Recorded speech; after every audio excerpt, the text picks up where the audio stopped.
Hello, friends. I am glad to have you back, and I have got a number of things to do today. First of which, I'll be showing some old photos of me. An improvement on the existing mediocre stock. Then I am going to be making a card rainbow. Rainbows. I love the rainbow. And then I will be assembling a group of 5 cards that have a connection. You have them. And lastly, it's going to be cards where we will do a double take, seeing them together. So, Double take 3 times. stick around. Let's check it out. Hello, friends. I am John, and I am a 3D 80s kid.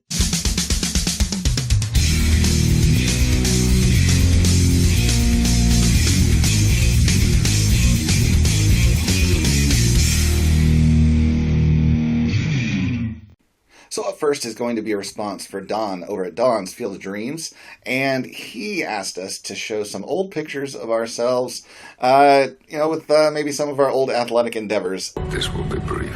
While I was not the greatest athlete in my youth, I did at least participate and did have fun. So I am just going to show a few of my original athletic participation photos here, starting with my first year of Little League in 1982. This would be second grade here with the Braves on my hat there, which led me to being a Atlanta Braves fan.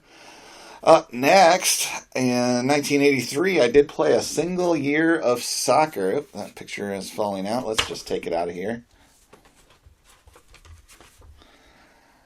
There we go. That is me then in third grade with my single year playing soccer. My position was defenseman, as I wasn't highly skilled with dribbling the ball or being able to kick it to be an offensive player accurately, but I at least was not afraid to stand my ground when the other team was coming at me and would get in their way and kick the ball away. So I did all right with that role, and I even recall the team photo here. I remember a couple of these kids were kind of space cadets out of there on the field, and I ended up yelling at them to pay attention and actually do their job while I was trying to do mine. So fun times there. My 1 year of soccer, it wasn't for me. Yeah, I'm surprised. I'm not surprised.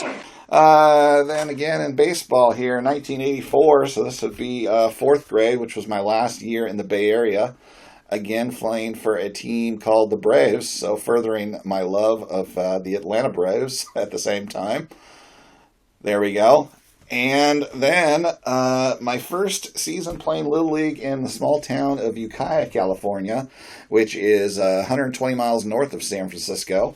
I played for the team that was sponsored by Burger King. And yes, our uniforms say the Whoppers, which we were officially supposed to be the Padres, but the sponsor specifically made our jerseys in this fashion to advertise. So, you can see the old Padres colors of our uniform, but yes, they put Whoppers on our jerseys. Thanks, Burger King. Oh, I'd love a flame-broiled bopper. So there's my athletic photos. I did, pulling out photos here, find this one class picture that to me has a special significance for the hobby. And this would be my fourth grade year of school, which would have started in the fall of '83. There is me right up there.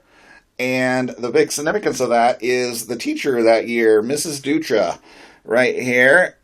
She was a new teacher that year, so I guess they didn't have her name ready to put on here. But the significance of that is that she had a prize box that was full of, at the time, football cards initially. And me being the biggest nerd of the class, That hasn't changed. I had first dibs on winning a prize when she presented these in the prize box.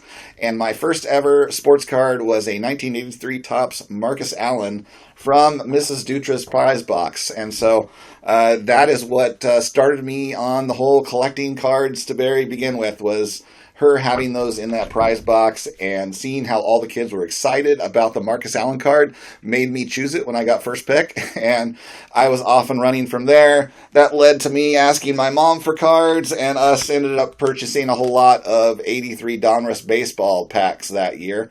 Out of the big three rookies, I only ended up with the Tony Gwynn, but that was the start to all of this madness now. So thanks, Miss Dutra, so wherever you are.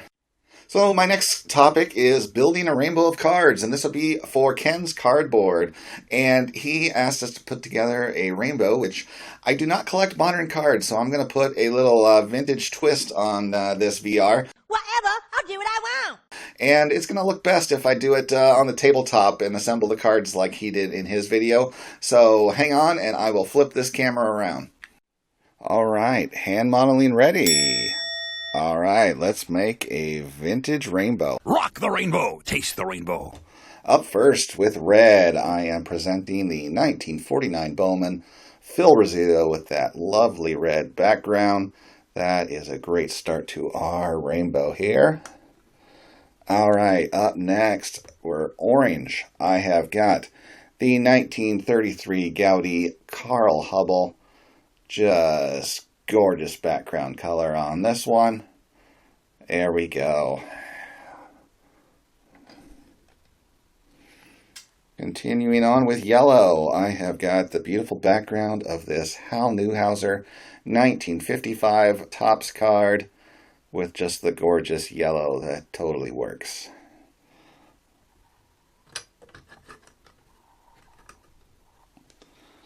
All right, for my green representative, I have got the 1952 Bowman Stan Musial with those gorgeous green grandstands prominently behind him. Just gorgeous.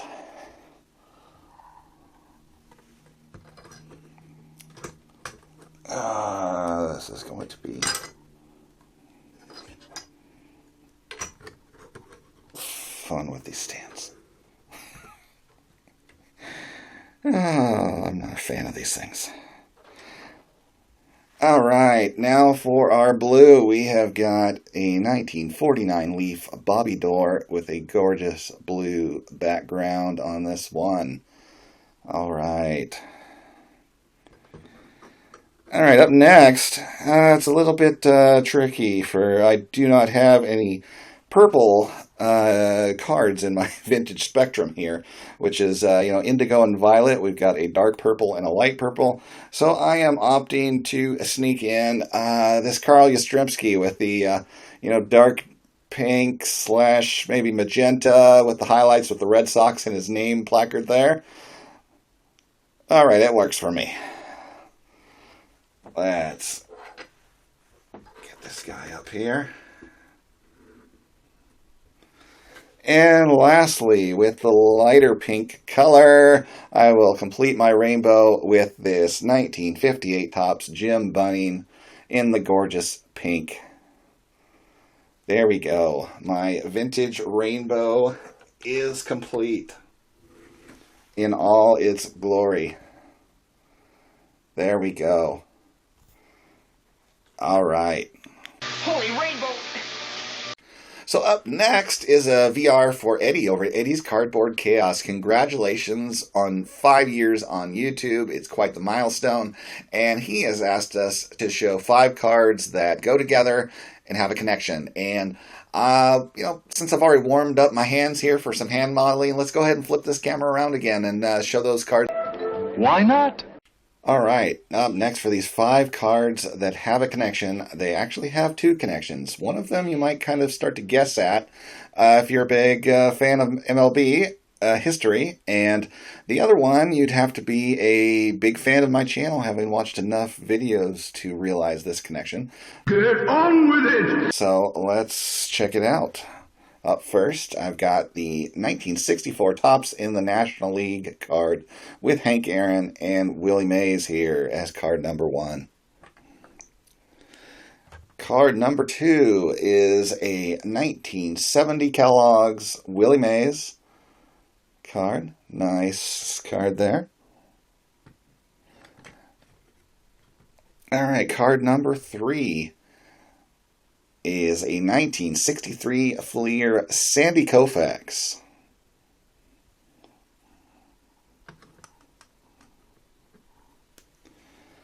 All right, number 4 is a 1975 Topps Johnny Bench.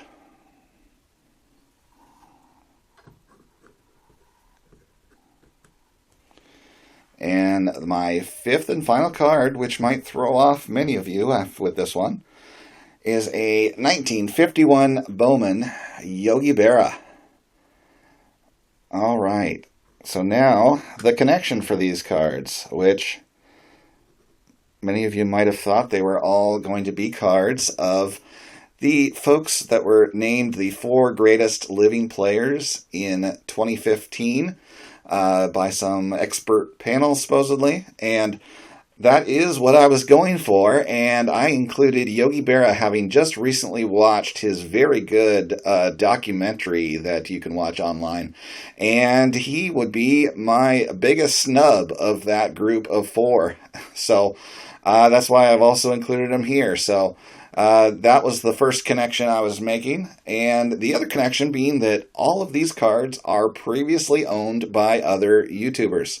The first card here with Hank Aaron and Willie Mays, I actually purchased through eBay from Dylan over at Double D Vintage Baseball Cards, Double Shaka Dylan. Next card, the 70 Kellogg's, was a gift from Matt over at the Card Story. Thank you, Matt. The third card was Sandy Koufax, was part of my first ever baseball card trade that was with Chris from Missouri.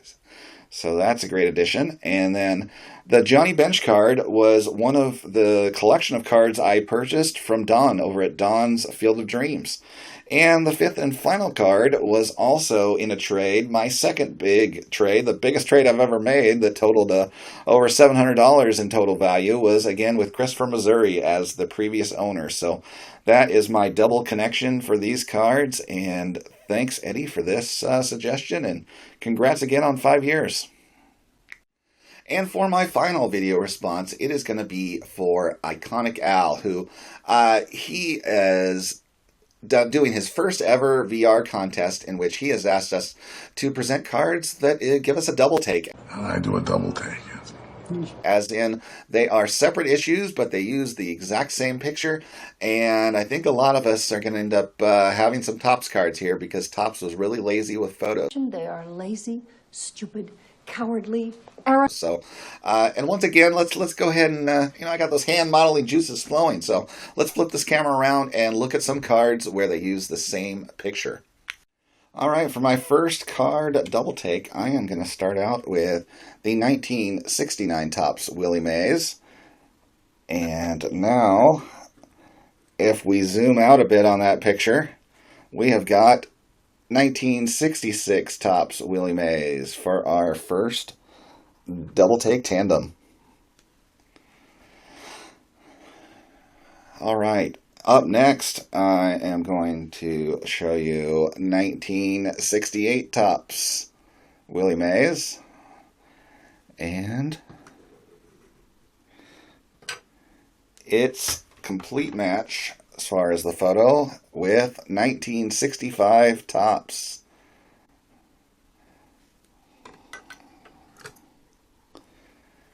All right.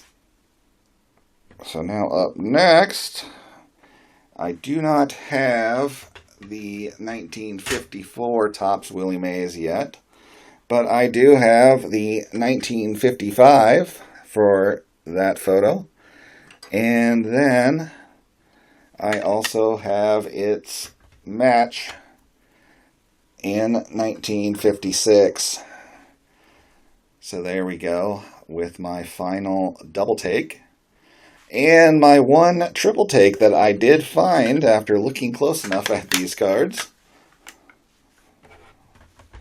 Let's start in reverse chronological order here with the 1969 Topps Decal Edge with that photo there. And now let's move back in time to 1963 and take a close look at that smaller photo on this card here, and you'll find that it is the match for that Decal Edge picture. And moving a few years back to my original Willie Mays card selection of 1960, and now let's focus in on that batting swing picture, and there it is again, the same photo. So we have got a triple take on this one. And as I have not delved into very many of the oddball issues, that would be it for me. So essentially this VR is lazy tops. Oh, lazy. All right, if you've made it this far, thank you very much for watching. Once again, thank you to Don over at Don's Field of Dreams, Ken over at Ken's Cardboard, Eddy at Eddy's Cardboard Chaos, and Al over at Iconic Baseball. Thanks for doing these VRs for the community to get some involvement together. It's always appreciated. And those of you watching, I'd really appreciate it if you'd like the video and comment down below. And if you aren't a subscriber and like what you're watching, please hit that subscribe bell and keep joining me along my cardboard journey. So everyone, thanks for watching, and I will see you next time. Well, see you next time. Yeah, unless I get lucky and break a leg.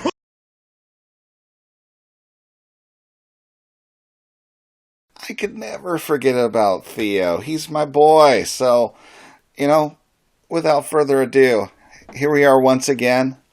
The 1971 Topps Roberto Clemente in an absolutely gorgeous 4.5 for you to admire.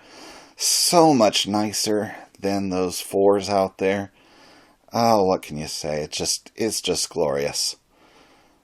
Oh my. Such a beautiful card. I could show this card in every video till the end of time. It's just perfect. He doesn't realize he's already a part of the never-ending story. It's only a story. It's not real.